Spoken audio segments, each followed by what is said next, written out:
Indonesia to Java completes in 2027, and we hope that we can again come and celebrate these 100 years with 100 parties, and that's another dream that one has to look forward to and see where it goes. So I will need all your support again year on year.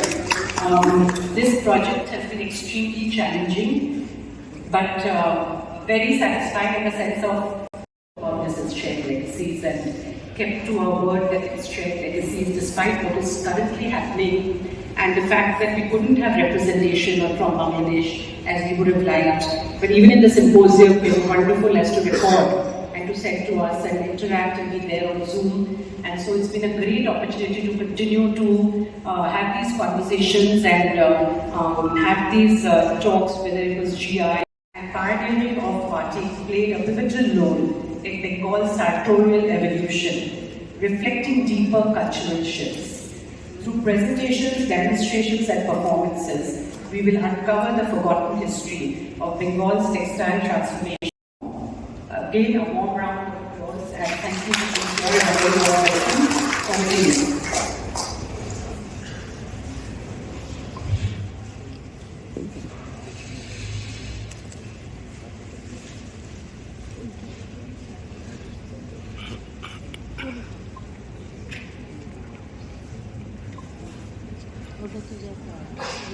Thank you, ma'am, for the beautiful introduction.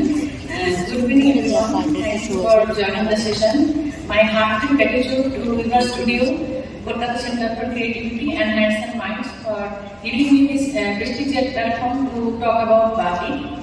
So, Biotic has been always a very integral part of Indian traditional textile, and the word Biotic originates from the Japanese word Japanese Bali. He was so mesmerized to see the design that he wrote to a letter to his daughter-in-law, Mrs. Pratima Devi, and discussed about that Bali. And Surendra Kaur, an architect who also accompanied Tagore in this trip, brought few tours from Java to Shantiniketan, though it affect the chanting tools and the needle.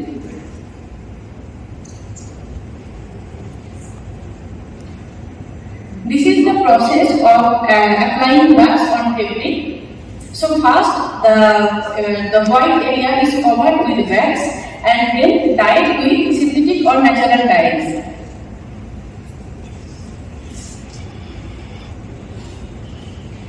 In Shantiniketan, both the fabric dye, fabric batik and leather batik we can see. Leather batik was introduced to Shantiniketan by Rabindranath Tagore, son of Rabindranath Tagore. He went to Europe and learned batik from leather batik from there.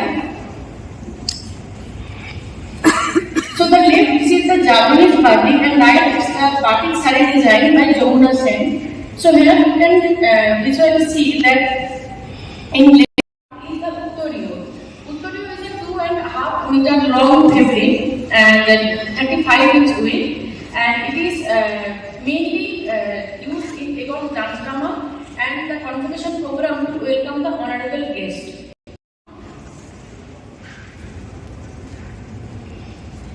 Acharya Jawaharlal Nehru wedding Uttorio, the first convocation of Vishwa Bharati in 1952.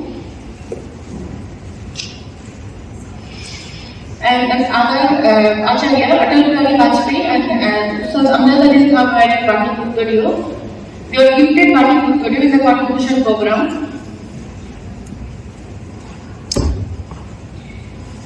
This is the Batik Uttorio made by Professor Krishnendu Bal, former faculty of Kala Bhavan, who introduced natural dye in Batik and also used the zanting technique of Javanese Batik and Tuli Batik of Shantiniketan together. The dots, lines are the major elements in his work, and also he introduced the border design in Shantiniketan Uttorio. This is the Uttorio for Srimati Indira Gandhi for the convocation. This is also made by painting natural dye by Mr. Krishnendu Bal. Acharya Rajiv Gandhi was presented Batik Uttorio. This is also an award of Krishnendu Bal. And there are two Uttarios made in 1984 and 85. And you can see that pattern, the geometrical designs with the decorative designs with dots and lines and natural dyes. He mainly uses the locally available logo, that is he painted in Biotic technique. In left is written in Hindi that Srimati Indira Gandhi, and in right is written in Bengali that's Rajiv Gandhi. So Vishwabharati logo was always there in the contribution Uttariyo. Everyday life of Shantiniketan.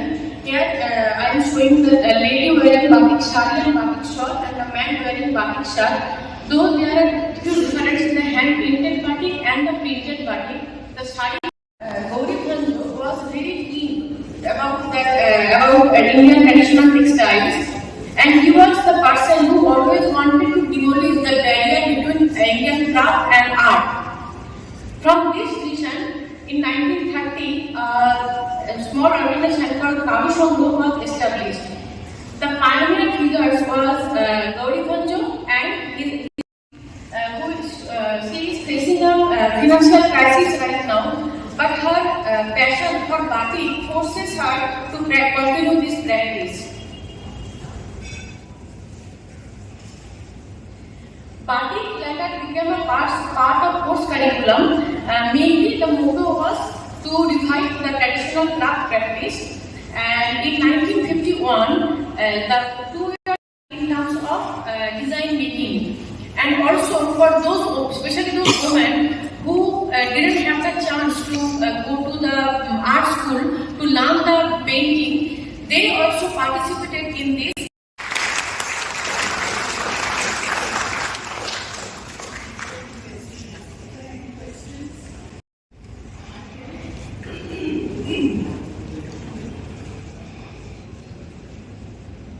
One minute, just and these are the works by Mr. Krishnendu Bhatt displayed here.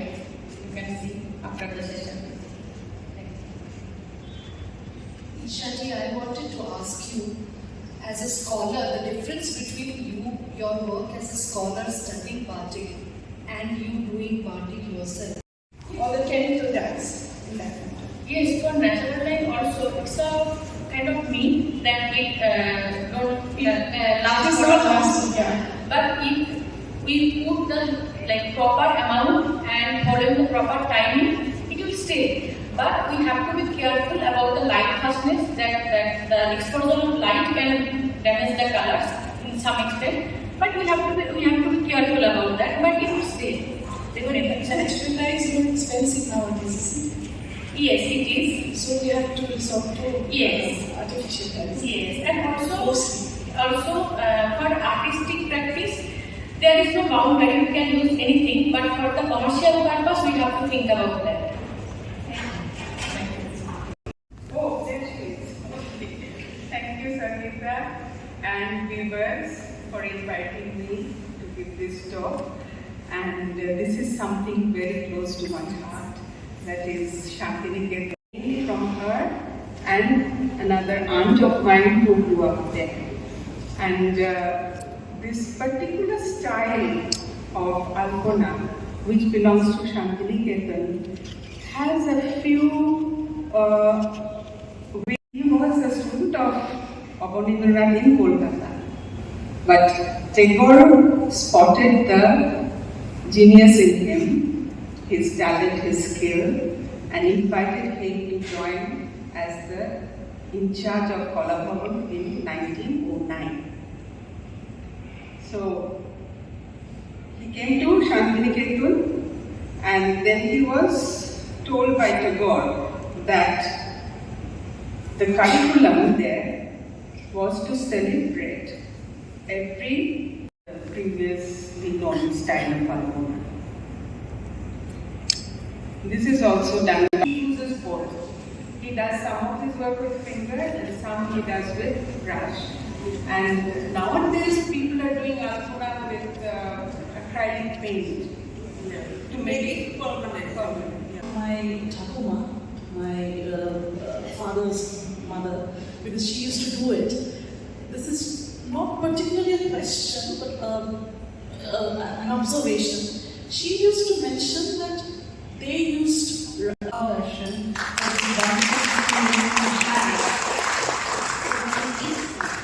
an outstanding exhibition like the one which is running here presently, and all the other mother and daughter.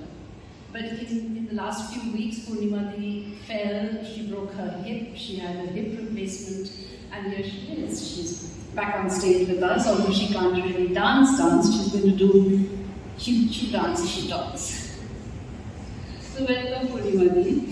Thank you. Next time, any occupation like this, then Yes. I should show you my dance. In this age, I'm 83 years old. Wow. A hand for that. I think today we should